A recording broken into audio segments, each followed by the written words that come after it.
Good morning बच्चों। आज ये क्वेश्चन है, एक स्कूल के 10 अध्यापकों की आयु वर्षों में आपके पास दे रखी है। आपके पास ये मतलब क्या है, ये आपके पास एक अध्यापक की आयु 32 वर्ष है, फिर 41 वर्ष है दूसरे की, फिर तीसरे की 28 वर्ष है, चौथे की 54 वर्ष है, पाँचवें की 35 वर्ष है, छठे की 26 वर्ष है, सातवें की 23 वर्ष है, आठवें की क्या कहते हैं आपके पास 33 वर्ष है, नौवें की 38 वर्ष है और 10वें की 40 वर्ष है। तो 10 अध्यापक हैं, ठीक है ना, उनकी आयु दे रखी है। अब आपके पास क्वेश्चन है, सबसे बड़े उम्र वाले अध्यापक की आयु क्या है।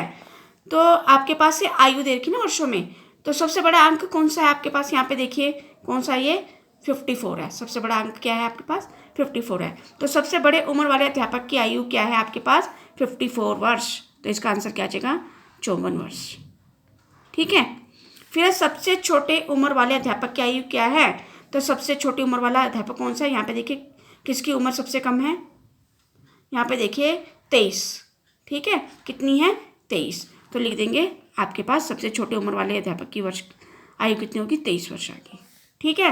अब अध्यापक की आयु का परिसर क्या है, परिसर कैसे निकालते हैं, परिसर जो भी आपके पास प्रेक्षण कहेंगे आप, इनको आंकड़े कहेंगे, इसमें जो सबसे बड़ा आंकड़ा है माइनस सबसे छोटा आंकड़ा। तो सबसे बड़ा क्या है आपके पास 54 वर्ष है और सबसे छोटा क्या 23 वर्ष है, ठीक है। तो यहाँ क्या कर देंगे 54 माइनस 23, तो यहाँ 4 में से 3 गया 1 और 3 में से 2 गया 1, तो वर्ष में चल रहा है तो वर्ष लिखते हैं 31 वर्ष। तो पैसा कैसे निकालना है, जो भी प्रेक्षण दे रखे हैं उसमें सबसे बड़ा आंकड़ा माइनस सबसे छोटा आंकड़ा, वो आपका क्या होता है, परिसर होता है।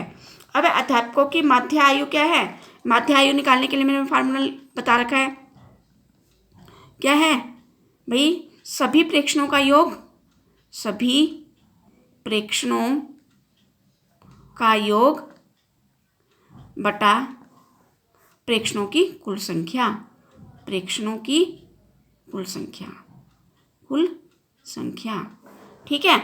अब प्रेक्षणों का योग तो दे रखा आपके पास, इन सबको क्या करते हैं, जोड़ देंगे, means 32 plus 41 plus 28 plus 54 plus 35 plus 26 plus 23 plus 33 plus 38 plus 40। अभी आपके पास 10 आंकड़े थे, हम गिन लेते हैं 10 के 10 हो गए, कितने हो गए, 1 2 3 4 6 7 8 9 10, ठीक है।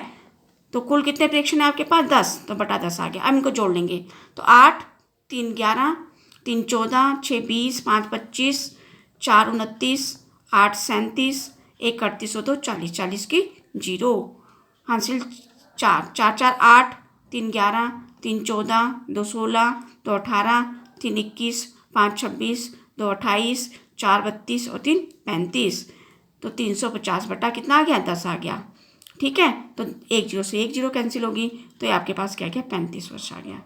तो ये माध्य आयु आ गई, ठीक है।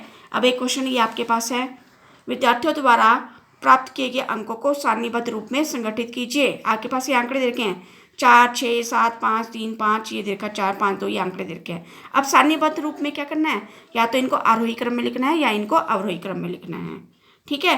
तो मेरे ख्याल से आप आरोही क्रम में लिख लिए। आरोही क्रम का मतलब क्या है, पहले सबसे छोटा आ जाएगा, जैसे सबसे छोटा क्या है यहाँ पे 1। अब ये भी देख लेना है 1 क्या है, 1 बार है, ठीक है। फिर इसके बाद उससे बड़ा अंक क्या है, 2। अब 2 भी देखिए यहाँ पे कितनी बार है, यहाँ पे देखिए 1 और 2, ठीक है। तो 2 को क्या करेंगे, 2 बार लिख लेंगे, ठीक है। अब 3 देखा हमने, 3 1 ही बार है तो 3 लिख दिया।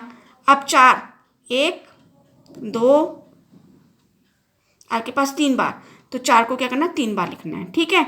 इसी तरह से आपने क्या करना है, सारे अंकों को लिखना है। क्लियर हो गया। अब जो अंक लिखने हैं उसको देख भी लेना वो कितनी बार है यहाँ पे।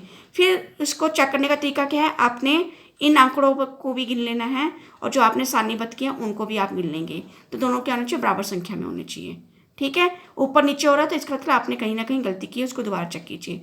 अब इसमें भी वही बताना है आपने, सबसे छोटा अंक कौन सा है, इसका आंसर लिखोगे।